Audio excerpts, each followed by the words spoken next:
ต่อเพชรนู้นเนาะกูกูชีโมเชหลอกแค่ไปใช้จอเกตังเนี่ยละจุดละแต่ขอสตรงเตนเนี่ยนู้นเนาะกูยังโมเชเอาแท้กูจะสั่งต่อลูกชื่อหลอกกูจอไปชุดละใช้จอเกตังเนี่ยละจุดเบ็ดอย่าให้จีจังกันเนี่ยดังนั้นกู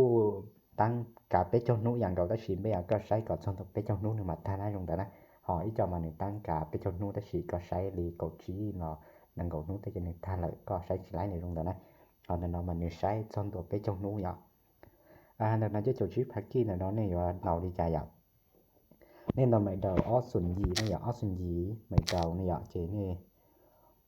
đầu thằng đầu bé ó bé giờ mày sẽ liền xa mù xứ để nó nha tung tin như này tung tin nhá cho hậu của giờ cho chưa cho chip haki này cho chip haki là khoản như này tàu lọ của giờ bé cho chỉ bị là để bé choพัน megabyte giờ chỉ tàu giờ bé cho nó ý lúc lý này lúc วิธีน่ะเนาะอย่างนี้กูใช้หนังยัดเตาโห Facebook YouTube TikTok นะอย่างแล้วที่WeChat นะอย่างรอเตีย Line นะอย่าง TikTok แค่ YouTube เตยัดโหอย่าง Facebook TikTok YouTube WeChat Line นะอย่างนี่ใช้เตายัดตันทอดจะเองมาใส่อย่างนึงเนี่ยตาเราเป็นนึงอย่างนึงใช้เตายัดโหปกตินะเจนน้อยกูยังวิธีช่วยเจ้าชื่อพักกี้ใช้เตายัดโห YouTube Facebook TikTok WeChat Line วิธีที่อ้อนแต่น้อยในกลุ่มเตาไม่เดาอ้อสุนยีไม่เดาอย่างจะในกลุ่มเตานั่นก็อ้อเนี่ยนั่นก็อ้อ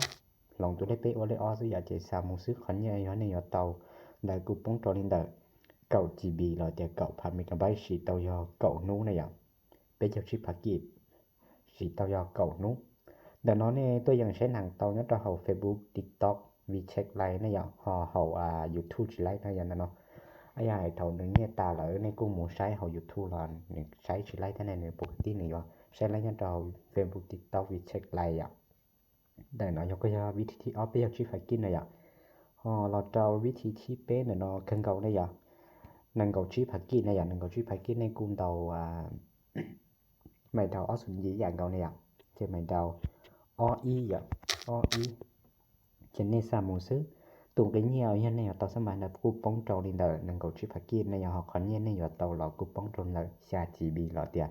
xa phát megabyte chỉ tao do xa nô vậyวิธีเนี่ยเนาะใช้หนังเนี่ยเราวิเช็คเตาเนี่ยเนี่ยตาแล้วเราก็ใช้เนี่ยวิเช็คแล้วไล่เฮาไล่เราไล่อย่าง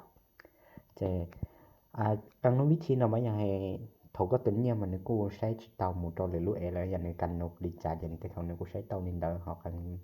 นวิธีอย่างนี้กูใช้เตาปกตินะอย่างแต่สิเท่าเนี่ยตาอย่างนึงที่ใช้เตาเลยคนทำนกซื้อตรงนั้นนะจะได้คลิปนะกูแค่จะรู้ๆนี่เนาะจบไปจะได้เตาใช้ซื้ออยากไปขอชิ้นๆเนาะเตาหรือได้คลิป